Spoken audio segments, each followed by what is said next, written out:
pessoas! Tudo bem? Olha só, você está atento às notícias que estão circulando aí nos últimos dias? Ouviu falar que o Banco Central está emitindo uma moeda de R$5? É o quê? É isso mesmo, R$5. Só que essa moeda, ela não vai entrar em circulação ali, né? Vai lá comprar um pão de queijo, R$5. Essa moeda é uma moeda comemorativa, que ela é feita para ser colecionável, e é uma moeda comemorativa do quê? O que estamos comemorando? Esse ano, 2024, completam-se 200 anos da primeira Constituição do Brasil. É isso mesmo. Ah, agora eu entendi! A primeira Constituição do Brasil, outorgada em 1824, especificamente no dia 25 de março, completa 200 anos em 2024. Desde então, você sabe quantas constituições nós tivemos em nossa história? Hein? Olha só, a Constituição de 1824, ela foi inclusive a que ficou por mais tempo em vigor, né? 65 anos. E essa Constituição, ela tinha características que são bastante diferentes das características que nós temos nas nossas constituições mais recentes. Ao todo, tivemos 7 constituições. Sabe me dizer quais? 1824, depois 1891, 1934, 1937, 1946, 1967, até a nossa atual Constituição Cidadã, 1988. Quando a gente pensa nessa primeira Constituição, é claro que ela está atrelada ao contexto de formação da nação. O Brasil estava recém-independente. Lembra que o Brasil é o diferentão. A nossa independência ela ocorre de um modo muito diferente do que aconteceu em outros países da América, né, espanhola, francesa, inglesa. O Brasil foi o único país que, ao ficar independente, adotou e permaneceu com uma monarquia, né, como estrutura de governo, de poder. Os países da América adotaram a república. Teve até alguns países que tentaram a monarquia, mas só o Brasil conseguiu efetivar essa monarquia. Isso se deu porque a família real veio parar aqui em 1808. E aí Dom João VI, né, ao ir embora do Brasil, ele deixa aqui Dom Pedro, seu filho, como príncipe regente. E ele, em uma articulação com as elites, vão, né, ser os responsáveis aí por efetivarem a independência, mantendo inclusive boa parte da estrutura colonial, da estrutura que era defendida pelas elites. Então, nós até poderíamos ter tido uma Constituição diferente, até porque antes mesmo da formalização da independência, em junho de 1823, o Dom Pedro já tinha convocado uma Assembleia Constituinte. Já ouviu esse termo? Assembleia Constituinte é quando o Poder Legislativo vai ficar responsável por fazer uma Constituição, que é a carta das leis que regem o nosso país, o nosso povo, que é responsável pela fiscalização, né, do nosso sistema político. A primeira Constituição poderia ter sido feita promulgada, ou seja, né, fruto de uma Assembleia Constituinte, de debates, de votos.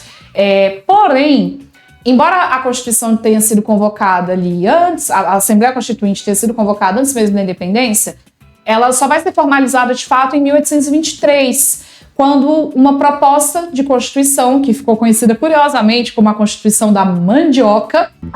Você vai ver a força da mandioca. É isso, porque só podia votar quem tivesse, né, uma quantidade determinada de alqueires de plantação de mandioca. Você vai ver a força da mandioca.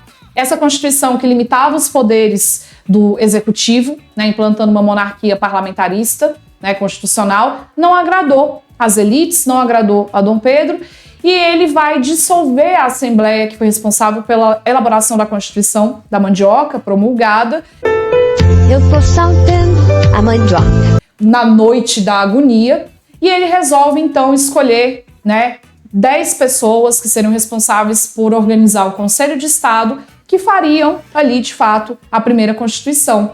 Então a primeira Constituição foi fruto, né, de uma imposição, por isso que nós falamos que ela foi outorgada, imposta. E ela tem características que são bastante peculiares, bem diferentes do sistema político que nós seguimos hoje. Primeiro, a estrutura de poder de governo estava direcionada a uma monarquia constitucional hereditária.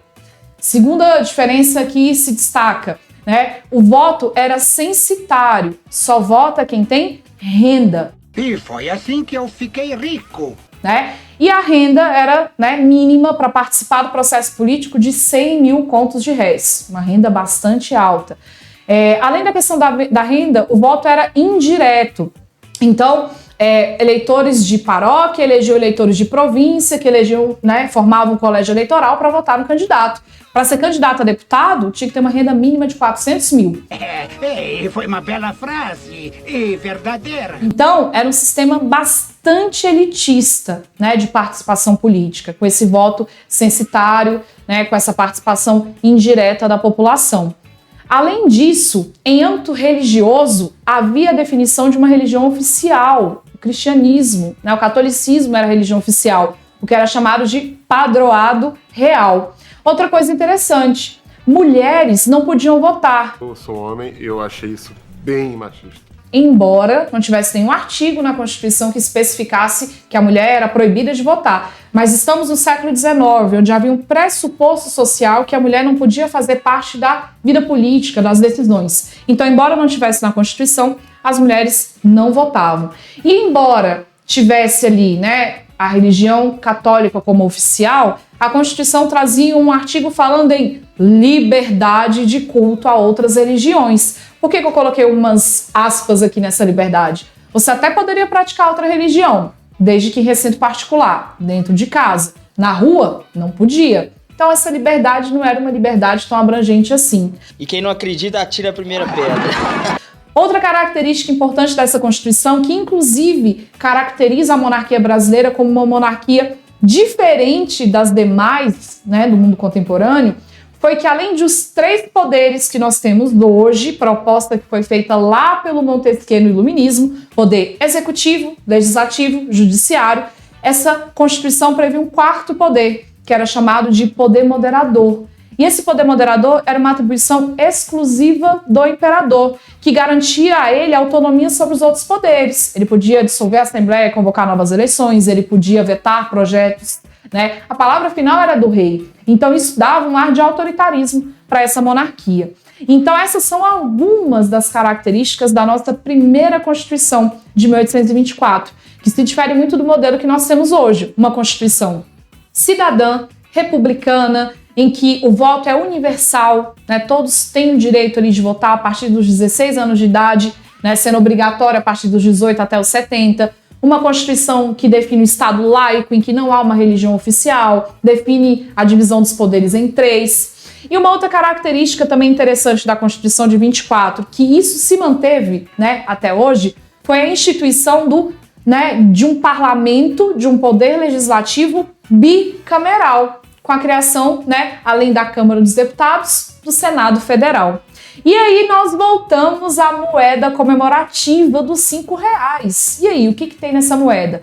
Ela é uma moeda de prata, e é a primeira vez que o Banco Central faz uma moeda de prata com cor, porque um lado, uma face da moeda, traz uma imagem envelhecida ali para representar a antiguidade da primeira Constituição, né, com uma pena, que vai trazer ali a imagem da primeira Constituição de 1824. E a outra face da moeda traz o Congresso Nacional, porque também está fazendo uma homenagem ao Parlamento Brasileiro, né? Além da Câmara dos Deputados, junto com essa Constituição, também foi instituído o Senado Federal, mantendo o nosso poder legislativo bicameral, ou seja, nós temos 2 casas legislativas, ambas responsáveis por fazer as leis que regem o nosso país. Então é isso, fica aí com essa dica e curiosidade, tá? Cada moeda de R$5 custa 440 e mais, as 3.000 moedas que foram lançadas pelo Banco Central já foram embora. O Banco Central está pensando em uma alternativa para, né, lançar uma nova remessa, porque elas não foram suficientes para os colecionadores, não. É isso, galera. Queria, Fabrício, ter aí, né, moeda de R$5, né? R$440, né? Complicado. Comprar uns pão ali, né? É isso, galera. Até a próxima. E foi assim que eu fiquei rico.